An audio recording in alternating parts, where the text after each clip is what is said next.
4 प्रबल शत्रु आपको खत्म करने के लिए योजना बना रहे हैं। पहला शत्रु, और देखो उन लोगों ने जाल बिछा दिया है, हैरानी की बात ये, जाल बिछा दिया, और हम लोग सचेत नहीं है, हम शिकार उनके जाल में फंस चुके हैं। पहला शत्रु है इस्लाम, जो तलवार के बल पर आपको कन्वर्ट करता है, और भी अनेक प्रकार के प्रलोभन देकर के डरा धमका के कन्वर्ट कर रहे हैं लोग। और दूसरा शत्रु है ईसाईयत।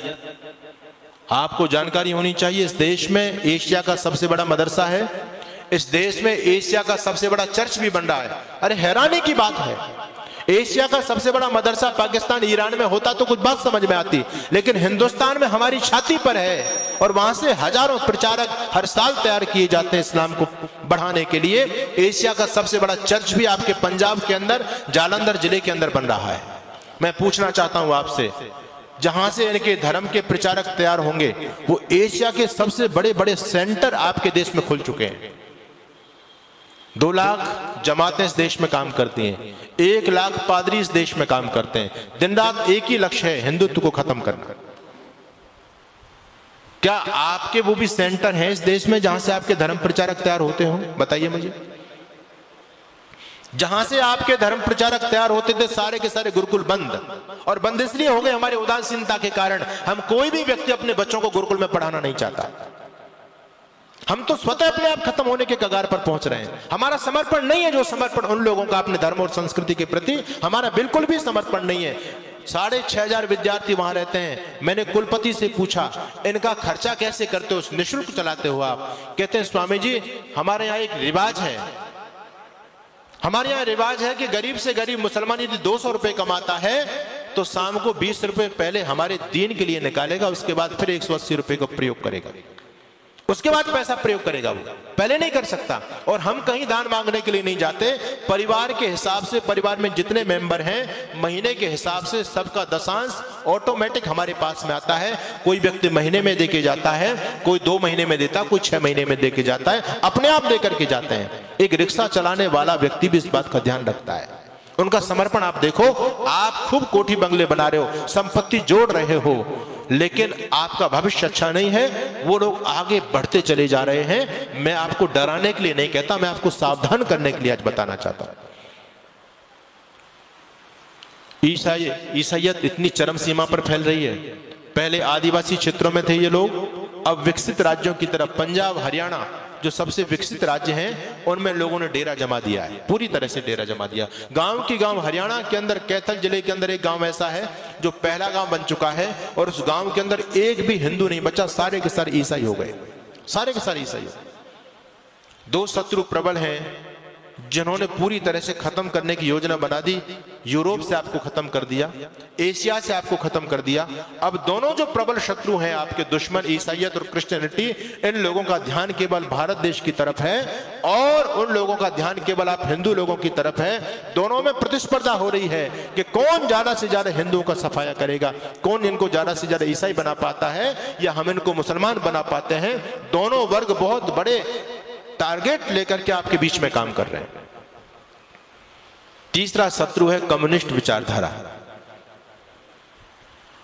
ये इनसे भी ज्यादा घातक है, इनसे भी ज्यादा घातक इसलिए है कि हम इनको शत्रु समझते ही नहीं। क्रिश्चियनिटी और ईसाईयत को और इस्लाम को हम शत्रु मानते हैं, लेकिन ये जो कम्युनिस्ट विचारधारा है, ये अंदर अंदर देश की जड़ों को खोखला कर रही है। उनसे भी ज्यादा खतरनाक है। इनका नाम शमशेर खां और ये नहीं मिलेगा, इनके नाम आपके ही नाम मिलेंगे, मारकंडे काटजू। नाम सुनकर के आपको लगेगा कि ये तो कोई ब्राह्मण है, अपना ही भाई है।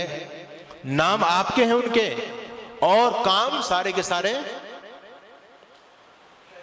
हिंदुत्व को खत्म करने के। और ये तो एजेंडा सबने अपना लिया है। पहले ईसाई मिशनरी जब इस देश में काम करती थी तो पहले धर्म परिवर्तन करते थे, नाम बदला करते थे।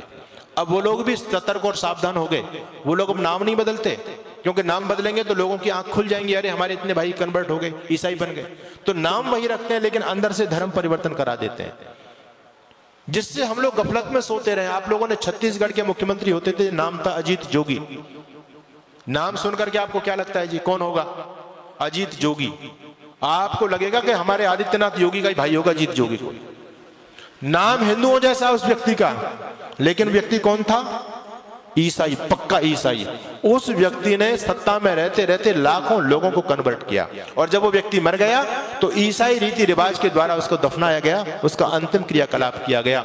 मैं आपको बताना चाहता हूं, पंजाब के मुख्यमंत्री होते थे चरणजीत सिंह चन्नी, स्वाफा भी बांधते थे, साफा लगते थे, सरदार जी हैं, लेकिन कौन थे? क्रिश्चियन। यानी हम लोगों को गफलत में रखने के लिए। और मैं कहना चाहता हूं आपसे, एक व्यक्ति है इस देश में जिसको हमारे बहुत सारे भाई बंधु देश का प्रधानमंत्री बनाना चाहते हैं। नाम क्या है जी? राहुल गांधी।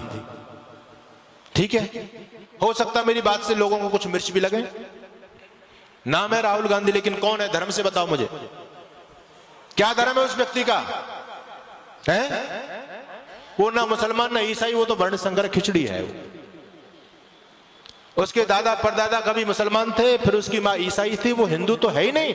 लेकिन हैरानी की बात है कि हिंदू उसको प्रधानमंत्री बनाना चाहते हैं।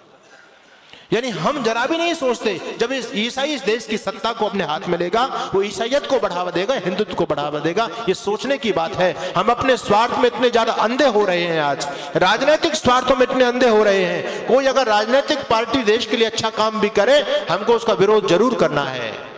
अभी इस देश की केंद्र सरकार ने एक योजना निकाली, अग्निवीर की योजना निकाली। लोगों के पेट में दर्द हो रहा है, राजनीतिक लोगों के पेट में दर्द हो रहा है, आने वाले भविष्य को नहीं देख पा रहे। मैं आपको आगाह करना चाहता हूं, इस देश में भयंकर गृह युद्ध होने वाला है, टल नहीं सकता, अवश्य में भावी है, रुकेगा नहीं वो। और उसकी उन लोगों ने तैयारी कर रखी है पूरी तरह से। उनका छोटा छोटा बच्चा बम चलाने में, पत्थर फेंकने में, तलवारबाजी में, चैनबाजी में एक्सपर्ट है। उनकी लड़कियां भी एक्सपर्ट हैं। आपके बच्चे क्या जानते हैं? एक ही बच्चा है आपके पास में, उनके 17 तो कहते हैं, 2-4 मर भी गए, फिर भी हमारे पास 11-15 तो फिर भी बचते हैं। कोई हमको चिंता वाली बात नहीं। उनका बच्चा बच्चा एक्सपर्ट है। हमारे आदरणीय जो बुद्धिमान राजनेता लोग हैं, उन्होंने सोचा कि हम भी अपने बच्चों को कम से कम ये जो है आत्मरक्षा का चीज तो सिखाई दे। जब देश के हालात बदलेंगे तो कम से कम स्वयं की रक्षा कर पाएंगे, अपनी बहन बेटी अपने बच्चों की रक्षा तो कर सकते हैं वो लोग। इसके लिए अग्निवीर योजना चलाई गई कि हर एक बच्चे को सैनिक शिक्षा दी जाए। अच्छी योजना है, इसका विरोध नहीं करना चाहिए, इसका सम्मान करना चाहिए। हर बच्चे को ये सैनिक शिक्षा मिले, क्योंकि आने वाला समय बहुत भयंकर है। आपके घर में लाठी तक नहीं है, आपका बच्चा कुछ जानता ही नहीं है, आप कैसे उन विधर्मी लोगों से टकराओगे?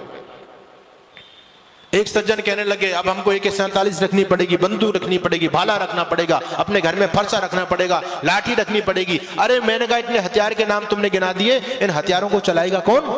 कोई चलाने वाला है तुम्हारे पास में? एक बच्चा है, उसको हमने क्या बनाना चाहते हैं? उसको DM बनाना चाहते हैं। वो लोग कहते हैं हिंदू इतना मूर्ख प्राणी है धरती पर, एक बच्चा करके अपने बच्चों को DM बनाना चाहता है। हम 17 बच्चा पैदा करते हैं, इस देश का PM अपना बनाएंगे। जिस दिन इस देश का PM हमारा बन जाएगा, DM कुछ नहीं बेचेगा, शासन हमारे हिसाब से चलेगा। क्या लोगों की योजना है? हमसे ज्यादा सोच रहे हैं वो लोग। आप एक बच्चा करके उसको सरकारी नौकर बनाना चाहते हैं, और वो 10 बच्चा पैदा करके सरकारी अपना बनाना चाहते हैं। बताओ किसकी योजना में ज्यादा दम है? हम तो कहीं नहीं ठहरे उनके सामने। उनका इतना समर्पण देखो। आपको मैं धन्यवाद करूंगा कि आज हमारे नौजवानों की संख्या है, यहाँ बच्चे भी आते हैं, बहुत कम उपस्थिति में आते हैं, लेकिन उनकी मस्जिद के अंदर आप जाकर के देखो कितने नौजवानों की फौज है वहां, क्योंकि वो उस काम को कंपलसरी समझते हैं। हम इस धर्म कर्म को, सत्संग को कंपलसरी नहीं समझते। हम तो ये समझते हैं ये हमारे काम का, बच्चों का क्या काम है इसमें, स्वयं हाथ हिलाते हुए चले जाते हैं। लेकिन वो लोग सारे के सारे समर्पित है अपने मिशन के लिए। इसलिए मैं आपके बीच में निवेदन कर रहा हूं, भयंकर आंधियां चलने लगी हैं, ज्वार को पैदा करो। मैं तो एक बात कहता हूं साहब, अब भाईचारे की बात बंद कर दो। अपने वजूद को, अस्तित्व को बचाना चाहते हो तो अब कट्टरता अपने अंदर पैदा करो। हम दुनिया से इसलिए खत्म हो गए, सारी उदारता की ठेकेदारी हम लोगों ने अपने ऊपर ले रखी है। बस तुम भाई भाई चिल्लाते रहे, वो तुमको चारा बना करके चाट गए। बड़ी हैरानी की बात है, आज भी लोगों की आंखें नहीं खुल रही हैं। ये राजनीतिक दल आपस में हम लोगों को लड़ा करके, ये तो नालायक लोग हैं, अपना उल्लू सीधा कर रहे हैं, लेकिन हम भोले भाले भाई आपस में लड़ रहे हैं। उनके षड्यंत्र को नहीं समझ पा रहे हैं पूरी तरह से। आप लोगों को अभी उदयपुर में जो हुआ, एक केवल ट्रेलर देखा है, फिल्म चलनी बाकी है। द कश्मीर फाइल आपने देखी है, ये 30 साल पहली घटना है। अगर इसी प्रकार से सोते रहे तो 30 साल बाद देखना, गली गली में कश्मीर फाइल चलेगी। अभी उनकी आबादी केवल 25% है सरकारी आंकड़े के हिसाब से, और 25% रहने के बावजूद भी वो आपको सड़कों पर नहीं निकलने देते। रामनवमी का जुलूस नहीं निकाल सकते आप, हनुमान जयंती का जुलूस नहीं निकाल सकते आप। निकालने का प्रयास किया, क्या स्थिति हुई? आपके राजस्थान में बहुत सारे जिले हैं, आप वहां जाकर के देख लीजिए। हम 26 जनवरी 15 अगस्त पर तिरंगा यात्रा नहीं निकाल सकते। अभी वो केवल 25% है, तब आपको सड़क पर नहीं निकलने दे रहे हैं। जिस दिन 40 और 50% हो जाएंगे, आप लोग क्या सोचते हैं कि आपको अपने घर में रहने देंगे? वो संभव ही नहीं है। अपने अतीत के पन्नों को पलट करके देखो, क्या हुआ है? सब कुछ तुम्हारा छिन गया, पूरा अस्तित्व छिन गया तुम्हारा। इसलिए आज जागरूक होने की बात है। मैं तो एक बात कहा करता हूं, पत्थर के संग रहना है तो फिर पत्थर बनना होगा। पत्थर के संग रहना है तो फिर पत्थर बनना होगा। धर्म बचाना चाहते हो तो फिर कट्टर बनना होगा, वरना कुछ सालों में घर में चिट्ठी बांटी जाएंगी, वरना कुछ सालों में घर में चिट्ठी बांटी जाएंगी, करो कबूल इस्लाम नहीं तो गर्दन काटी जाएंगे। लोगों की पूरी योजना है जगाना। मैं आपको चाहता हूं, मेरा कर्तव्य है, सन्यासी हूं, इस समाज की 2 रोटी हम खाते हैं तो समाज की सुरक्षा करने का दायित्व भी हमारे ऊपर है। इसलिए हम इस बात को कहते हैं, पूरी दमंग के साथ में कहते हैं इस बात को। तीसरा शत्रु है आपका कम्युनिस्ट विचारधारा। अंदर अंदर से पूरा घपला कर दिया, खत्म कर दिया हिंदुत्व को। और इन्होंने इतिहास के अंदर इतना बड़ा घालमेल किया है, मतलब ऐसी बेकार की बातें इतिहास के अंदर डाल दी गई है, बेसिर पैर की बातें। उन्हीं बातों को लेकर के हम लोगों को आपस में उन लोगों ने काट दिया। कितना बड़ा षड्यंत्र चल रहा है, हम उनके उन संदर्भों को समझ नहीं पा रहे, आपस में काटने का प्रयास चल रहा है। मैं आपको एक उदाहरण देता हूं। अभी मैं गया राजस्थान के अंदर, चुरू जिले के अंदर गया कार्यक्रम में, तो मैंने वहां पर शिव मंदिर में मेरा कार्यक्रम था। मैंने आयोजक लोगों को कहा कि भैया ज्यादा से ज्यादा लोगों को एकत्रित करो। लोग, गांव के लोग जब गांव में पहुंचे, उस गांव के अंदर कुंभकार जाति के, कुम्हार जाति के लोग ज्यादा थे, जो अपने आप को प्रजापति कहते हैं। तो उन लोगों ने जब जाकर के लोगों से निवेदन किया कि महाराज जी जयपुर से आए और आप लोगों को पहुंचना है, तो कहा कि महाराज जी का कार्यक्रम कहां पर है? बोले जी शिव मंदिर के अंदर है। तो उन लोगों ने कहा कि भैया अगर शिव मंदिर के अंदर है तो हम महाराज जी के कार्यक्रम में नहीं जा सकते। क्यों नहीं जा सकते? क्या तुम हिंदू नहीं हो? कहते हिंदू तो हैं। क्या भगवान शिव को नहीं मानते? बोले बिल्कुल नहीं मानते। आयोजक लोगों ने पूछा तुम किस बात के हिंदू हो, कैसे हिंदू हो जो शिव को नहीं मानते हो? तो जानते हो वो लोग क्या कहते हैं? वो कहते हैं जी हम हिंदू तो हैं लेकिन शिव को इसलिए नहीं मानते क्योंकि शिव ने हमारी जाति के दक्ष थे, दक्ष प्रजापति, है ना? दक्ष तो प्रजापति वैसे थे, वो तो राजा थे, उस समय तो कोई जातिवाद था ही नहीं। वो कहते हैं शिव ने हमारी जाति के जो दक्ष थे उनका वध कर दिया था, तो शिव ने तो हमारी जाति के व्यक्ति को मार दिया, हम शिव की पूजा कैसे करेंगे? देखो कहां से कहां इन धूर्त लोगों ने तारतम्य जोड़ा और हमारे एक वर्ग को हमसे अलग करने में सफल हो गए। और हमारे मूर्ख इस बात को समझ नहीं पाए, अरे ये जातिवाद तो अब फैल गया, उस समय कौन सा जातिवाद था? प्रजापति कहते हैं राजा को जो प्रजा का पालन करता है। शिव जी ने दक्ष जी को मारा होगा, वो दक्ष कोई कुमार थोड़ू थे, वो तो प्रजापति थे। प्रजापति टाइटल तो तुमने अब लगाया है, हमारे एक वर्ग को हमसे अलग कर दिया। मैं पूर्वी उत्तर प्रदेश में गया, वहां नारा लगता है राम नहीं हत्यारा है, शंभू ऋषि को मारा। एक मनगढ़ंत कहानी हमारी वाल्मीकि रामायण में डाली इन लोगों ने। और कहानी क्या है कि एक शंभूक ऋषि नाम के व्यक्ति थे, शंभूक थे, उनका नाम था शंभूक, और वो ऋषि थे। वो तपस्या कर रहे थे तो भगवान राम ने अपना तलवार लेकर के उसकी गर्दन काट दी, क्योंकि इस देश में शूद्रों को तपस्या करने का अधिकार नहीं था। राम ने अत्याचार शूद्रों पर किया, तो उन हमारे शूद्र जो अपने आप को शूद्र कहते हैं, उन भाइयों को बेकार की बातें इन लोगों ने उनके दिमाग में डाल दी और वो राम से अलग कर दिए। वो कहते हैं हम राम की पूजा नहीं करते, राम नहीं हत्यारा है, शंभू ऋषि को मारा है, शंभू ऋषि हमारी जाति का था, हमारे शंभू ऋषि का वध कर दिया, इसलिए हम राम की पूजा नहीं करते। देखो कहां इन लोगों की चाल चल रही है। आपके जितने भी धर्म ग्रंथ हैं, कोई भी धर्म ग्रंथ शुद्ध रूप में नहीं बचा है, मेरी बात को गंभीरता से लेना। मनुस्मृति को ले लो, गीता को ले लो, रामायण को ले लो, महाभारत को ले लो, किसी को ले लो, सब में बहुत बड़े पैमाने पर मिलावट है। पहले इन धूर्त लोगों ने आपके धर्म ग्रंथों में मिलावट की, अब जब वो मिलावट हमारे समाज में रस बस गई तो उन्हीं मिलावट के अंशों को लेकर के हमारे सामने सीना तान करके खड़े हैं। बोले हमसे शास्त्रार्थ करो, तुम्हारा धर्म तो ऐसा था, तुम्हारा ब्रह्मा तो ऐसा था जो अपनी लड़की के साथ बलात्कार उसने किया। क्या क्या बकवास हमारे बच्चों को बताया जा रहा है। ये सारा का सारा एक षड्यंत्र चल रहा है तुमको खत्म करने का। 4 शत्रु हैं, 4 शत्रु। तीसरा शत्रु जो कम्युनिस्ट विचारधारा है, ये सबसे ज्यादा घातक है। अब तक जितने भी संवैधानिक पद थे, उन संवैधानिक पदों पर ज्यादातर ये धूर्त लोग बैठे थे। इन लोगों ने ऐसे गंदे गंदे कानून इस देश में पारित किए, शिक्षा का पूरी तरह से सत्यानाश इन लोगों ने कर दिया। एक उदाहरण नहीं, आजकल देखो इतना ज्यादा हिंदू समाज गफलत में सोया हुआ है, वो जागने के लिए तैयार नहीं है। एक संगठन दुनिया में ऐसा है जो आपको बचाना चाहता है, जो जगाना चाहता है, जिसके पास हर समस्या का समाधान है, उस संगठन का नाम आर्य समाज है। लेकिन लोग आर्य समाज की बात ही नहीं मानते, कहते जी खंडन मंडन करते हैं। अरे हम खंडन मंडन नहीं करते, हम आने वाली चुनौतियों को पहचान रहे हैं, आने वाले भविष्य को देख रहे हैं। जहां जहां आपको मारने की योजना है, आपको जागरूक करना चाहते हैं कि यहां से सतर्क और सावधान हो जाइए, नहीं बच नहीं पाओगे।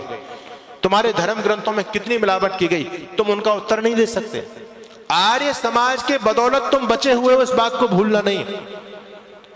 पंडित मदन मोहन मालवीय इस बात को कहते थे, आर्य समाज ही नहीं थे, हिंदू समाज के बहुत बड़े लीडर थे, नेता थे। वो इस बात को कहते थे, जब आर्य समाज दौड़ता है तो हिंदू समाज चलता है, आर्य समाज चलता है तो हिंदू समाज बैठ जाता है, आर्य समाज बैठ जाएगा तो हिंदू समाज सो जाएगा, और यदि आर्य समाज सो गया तो हिंदू समाज पूरी तरह से दुनिया से खत्म हो जाएगा। ये वक्तव्य होता था पंडित मदन मोहन मालवीय का। मैं निवेदन आपसे यह करना चाहता हूं, आज आपका जो वजूद बचा है इस देश के अंदर, और जहां जहां हमारी सनातन संस्कृति आज यदि बची हुई है, तो उसका सीधा की सीधा श्रेय यदि किसी को जाता है तो आर्य समाज और महर्षि दयानंद सरस्वती को जाता है। अगर ऋषि दयानंद नहीं होते, पथिक जी एक भजन लिखते हैं, अगर स्वामी दयानंद ना हमारा ना खुदा होता, ना हम होते ना तुम होते, ना कस्ती का पता होता। या तो हमारे गले में क्रॉस पड़ा होता, हम क्रिश्चियन बन गए होते, या फिर हमारे सिर पर गोल गोल टोपी होती, लंबी दाढ़ी होती, मुसलमान बन गए होते। अरे तुम हिंदू कहलाने वालों, यदि तुम बचे हुए हो तो केवल ऋषि दयानंद की कृपा से बचे हुए। स्वामी दयानंद से पहले हिंदू समाज की क्या स्थिति थी? पंडित सूर्यकांत त्रिपाठी निराला इस बात को लिखते हैं। वो कहते हैं हिंदू तो एक फुसफुसिया जाति था, फुसफुसिया जीव था। फुसफुसिया समझते हो? फुसफुसिया किसको कहते हैं? फुसफुसिया कहते हैं एक ऐसा प्राणी होता है, ऐसा जंतु होता है फुसफुसिया, जिसके शरीर में रीढ़ की हड्डी नहीं होती, ये फुसफुसिया है। अच्छा, जिसके आपके शरीर में रीढ़ की हड्डी नहीं होगी, आपका शरीर किस काम का? आप खड़े नहीं हो सकते। तो ऋषि दयानंद से पहले हिंदू समाज केवल फुसफुसिया था। हमारे धर्म पर, हमारी संस्कृति पर कोई विधर्मी आघात कर देता था, हमारे पास कोई उत्तर नहीं बनता था, ही करके दांत फाड़ करके रह जाते थे, उनका कोई हम सामने नहीं टकरा सकते थे। आज ऋषि दयानंद की कृपा है, हम खुल करके बोलते हैं, विधर्मियों के सामने खुल करके बोलते हैं, अरे आओ हमसे शास्त्रार्थ करो। तुम हमारे धर्म ग्रंथों पर आक्षेप करते हो, ये हमारे धर्म का स्वरूप बिल्कुल है ही नहीं। ये काम ऋषि दयानंद सरस्वती ने किया है। क्या हालत थे देश के, हम तो इतने डरे बैठे हुए थे। आज तो हमारे बहुत सारे लोग खुल करके बोल रहे हैं, आर्य समाज के लोग भी बोल रहे हैं, बाकी जितने भी हिंदुत्ववादी लोग इस समाज को बचाने का काम कर रहे हैं, मैं उनसे जब मिलता हूं, उनसे पूछता हूं कि आपको प्रेरणा कहां से मिली। हमारे यति नरसिंहानंद जी महाराज हैं, 500 करोड़ रुपए का इनाम उनको सिर कलम पर रखा हुआ है। कहते हैं ना, सिर तन से जुदा, सिर तन से जुदा, है ना, गुस्ताखे रसूल की एक ही सजा, सिर तन से जुदा, सिर तन से जुदा। उनके सिर को भी तन से जुदा करने के लिए 500 करोड़ का इनाम है। बहुत बड़े संत हैं, बहुत बड़ी सिक्योरिटी सरकार ने उनको दी हुई। मैंने उनसे पूछा कि आपको प्रेरणा कहां से मिली, इतने बड़े धर्मांध अत्याचारी आपके पीछे पड़े हुए हैं, इन लोगों से पूरे अरबिस्तान से टक्कर ले रहे हो, 57 देश हैं इनके, और सारे के सारे देश उस शख्स को मारने के लिए घूम रहे हैं, जल्दी से जल्दी इसको खत्म करो, फिर भी आप नहीं झुकते हो। ये प्रेरणा कहां से मिली आपको? यति नरसिंहानंद जी महाराज कहते हैं, स्वामी जी आप केवल अपने आप को यार समझते हो क्या? अरे मैं भी ऋषि दयानंद का शिष्य हूं, आप भी ऋषि दयानंद के शिष्य हो। ये बात अलग है कि मैं देवी मंदिर का महंत हूं।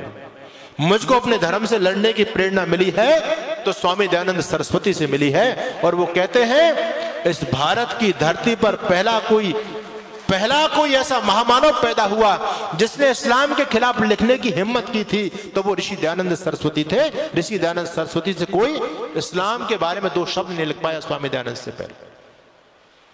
हमारे उत्तर प्रदेश के मुख्यमंत्री सम्मानीय योगी आदित्यनाथ हैं, उनसे जब रजत शर्मा ने आपकी अदालत में पूछ लिया कि आप हिंदुत्व के बहुत बड़े ब्रांड नेता माने जाते हो, लोगों को कन्वर्ट करते हो, हिंदुत्व की पताका दुनिया में फहरा रहे हो, अरे ये मसौदा कहां से लाते हो, ये प्रेरणा कहां से मिली?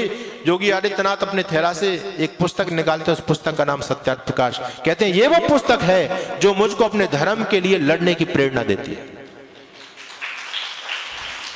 हमारे आदरणीय कमलेश तिवारी जिनकी हत्या की गई लखनऊ के अंदर, उनके भी थैले में सत्यार्थ प्रकाश हमेशा रहता था। मैं ये कहना चाहता हूं, आज भी आपके हिंदुत्व यदि बचा हुआ है और जो जो लोग पूरी तरह से लगे हुए हैं आपको बचाने के लिए, सबकी प्रेरणा में कहीं ना कहीं ऋषि दयानंद और आर्य समाज सत्यार्थ प्रकाश है।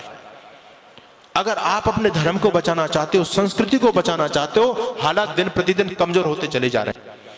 एक ही रास्ता है, केवल आर्य समाज का रास्ता है, क्योंकि इन विधर्मियों का उत्तर देने का सामर्थ्य यदि किसी के पास में है तो केवल और केवल आर्य समाजी के विद्वानों के पास में है। ऋषि दयानंद के तर्क के सामने टिक नहीं पाते ये लोग। बाकी आप लोगों के पास मोबाइल है, यूट्यूब खोल करके देखिएगा, इतना कुछ बकवास लिखा गया, सैकड़ों वीडियो आपको मिलेंगे। आपके जितने देवी देवता हैं सब पर भद्दी भद्दी कमेंट किए गए हैं, सब पर गालियां दी गई हैं, बोले ये देवी देवता ऐसा, ये देवी देवता ऐसा। और आपको हैरानी होनी चाहिए, एक बहुत बड़े इनके मौलवी हैं, उस व्यक्ति ने कुछ समय पहले यूट्यूब पर वीडियो अपलोड किया और वो व्यक्ति पता है क्या कहता है?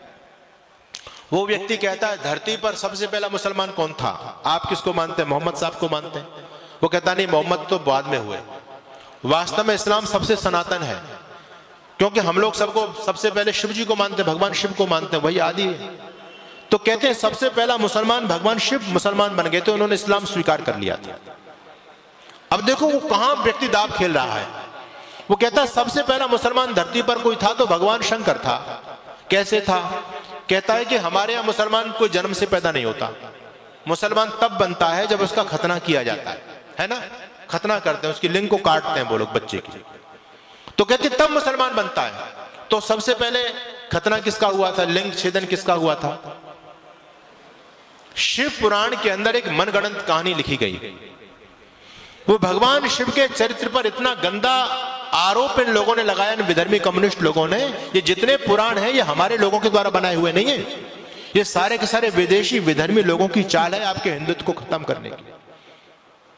और हम ऐसे गधे हैं, दुनिया में एक हिंदू ऐसा मूर्ख प्राणी है जो अपने महापुरुषों के जीवन को कलंकित करने में गौरव समझ रहा है। हम ये नहीं समझ पा रहे कि हम जा किस दिशा में रहे।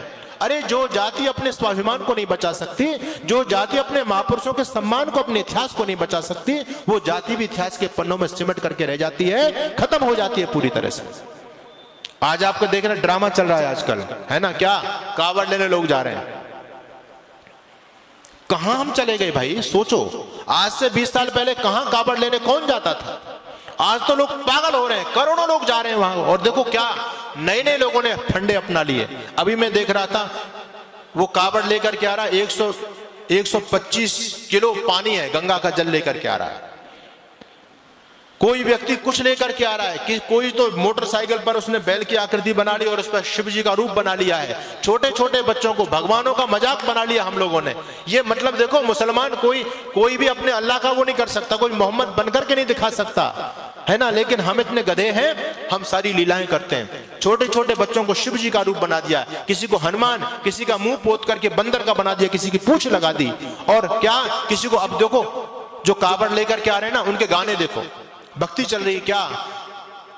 मेरा दर्द को आप, मेरा जो वेदना है उसको समझने का प्रयास कीजिए। मैं खंडन मंडन नहीं कर रहा किसी का। वहां क्या कह रहे हैं? पीकर एक बाल्टी भांग भोला नीलकंठ पे चढ़ गया। यानी कावड़ लेकर के आ रहे हैं ना, सामने डीजे चल रहा है और डीजे में नाचते चले आ रहे हैं। और गाने क्या चल रहे हैं? पीकर एक बाल्टी भांग भोला नीलकंठ पे चढ़ गया और भोला न्यू मट गया, भोला न्यू मट के इनके गाने चल रहे हैं। अब बताओ तुम्हारी संस्कृति धर्म कैसे बचेगा? ये हिंदू ऐसा मूर्ख है जो खुद अपने हाथों से अपनी संस्कृति में आग लगा रहा है। अपने महापुरुषों के सम्मान को नहीं हम बचा पा रहे हैं। सुन गणेश की महतारी, शिव जी कह रहे हैं पार्वती से, वो क्यों भांग पीने वाले थे ना वो। अब जिनके देवता भांग पीता हो, कोई शराब पीता हो, कोई मांस खाता हो, कोई व्यभिचार करता हो, अरे वो जाति बचेगी क्या? जब हमारे देवता ही, हमारे महापुरुष ही पतित हो गए तो तुम कैसे बचोगे? शिव जी का ये चरित्र नहीं था। शिव जी महान योगी थे, लेकिन जो भंगेड़ी थे, गंजेड़ी थे, जो नशाबाज लोग थे, उन्होंने अपने सपोर्ट के लिए शिव जी को बदनाम कर दिया। सुन गणेश की महतारी तुम घोटो भांग, हमारी गाने चल रहे साहब। और खुश हो रहे हैं लोग, मूर्ख गागा करके खुश हो रहे हैं। शिव जी कहते हैं पार्वती से, सुन गणेश की मैं तारी, तुम घोटो भांग हमारी। पार्वती जी कहती है मैं ना घोटू भांग थारी, मैं तो नहीं घोटती। शिव जी उस पर जोर दे रहे, नहीं तुम घोटो भांग हमारी। पार्वती मना करती है, तो गाना क्या बजा रहा है वो डीजे वाला। तो पार्वती जब परेशान हो गई ना, शिव जी नहीं मान रहे, बार बार फोर्स कर रहे हैं उसको, तो कहती है मैं मायके चली जाऊंगी, तू देख तो रही हो। ये हो रहा है। भगवान कृष्ण जैसा योगी, और आज हमने उसको क्या बना दिया, महान पतित व्यक्ति, दुनिया का सबसे निकृष्टतम। यदि किसी को चरित्र को देखना चाहते हो पुराणों के आधार पर, तो आपको कृष्ण का चरित्र मिलेगा। ये सब कुछ षड्यंत्र है। ये योगेश्वर भगवान श्री कृष्ण ऐसे नहीं थे, उन्होंने जन्म से लेकर के मृत्यु पर्यंत कोई भी निंदित कर्म नहीं किया। लेकिन इस भागवत पुराण कार ने भगवान कृष्ण पर वो गंदे गंदे लांछन लगाए हैं। ऋषि दयानंद की आत्मा रो पड़ी, और देखो ऋषि दयानंद क्या लिखते हैं। हम पर तो साहब ये आरोप लगाया जाता है कि आर्य समाज के लोग राम और कृष्ण को नहीं मानते। मैं उनको जवाब देना चाहता हूं, अरे यदि वास्तव में राम और कृष्ण को सही स्वरूप में कोई समझ पाया है तो आर्य समाज समझ पाया है। राम और कृष्ण के गौरव को, सम्मान को यदि किसी ने बचाने का काम किया है तो केवल और केवल आर्य समाज ने उनके सम्मान को बचाने का काम किया है। विधर्मी लोगों ने, इन मुसलमान लोगों ने एक पुस्तक लिखी, पुस्तक का नाम था कृष्ण तेरी गीता जलानी पड़ेगी। और उस पुस्तक में भगवान कृष्ण के चरित्र को लेकर के गंदी गंदी बातें लिखी गई।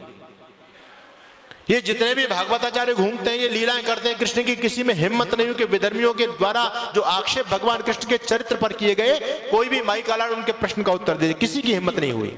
चाहे वैसे हरे कृष्ण ये लोग खूब रटते हों, लेकिन किसी में हिम्मत नहीं थी। वेदना हुई आर्य समाज को। तब आर्य समाज के विद्वान थे पंडित चमुपति जी महाराज। उन्होंने कलम उठाई और कहने लगे देखो हम अपने कृष्ण के सम्मान को गिरने नहीं देंगे।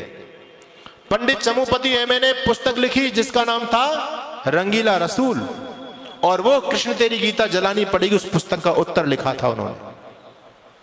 जो उनका रसूल था ना मोहम्मद, उसका जीवन कैसा था बिल्कुल पंडित चमुपति शर्मा ने लिख करके लिख दिया, बता दिया समाज में। अब पुस्तक तो लिख दी, लेकिन कोई माइकाला उस पुस्तक को छापने के लिए तैयार नहीं। कौन छापे, कौन अपने सिर को कटवाए विधर्मी लोगों से? किसी की भी हिम्मत नहीं हुई। जो कहते हैं ना हर समाज के लोग कृष्ण को नहीं मानते, अरे कोई नहीं आया था। तब कृष्ण के सम्मान को बचाने के लिए आर्य समाज के विद्वान आए थे। पंडित चमुपति मैंने पुस्तक लिखी थी और पुस्तक को छापने के लिए कोई तैयार नहीं हुआ। तब आर्य समाज के विद्वान महाशय राजपाल तैयार हुए, उनकी खुद की प्रेस थी। महाशय राजपाल कहते पंडित जी तुमने अपना काम कर दिया, अब छापने का काम मैं करूंगा, जो अंजाम होगा देखा जाएगा, तुम चिंता मत करो। आज भी राजपाल एंड सन्स के नाम से प्रकाशन चलता है उनका। पंडित राजपाल ने वो पुस्तक छापी और आप लोग जानते हो अंजाम क्या हुआ? पंडित राजपाल जी की हत्या हुई। आर्य समाज ने कितना बलिदान दिया है साहब। आज भी मैं कहना चाहता हूं इस देश को, संस्कृति को बचाना चाहते हो तो ऋषि दयानंद के झंडे के नीचे आ जाओ।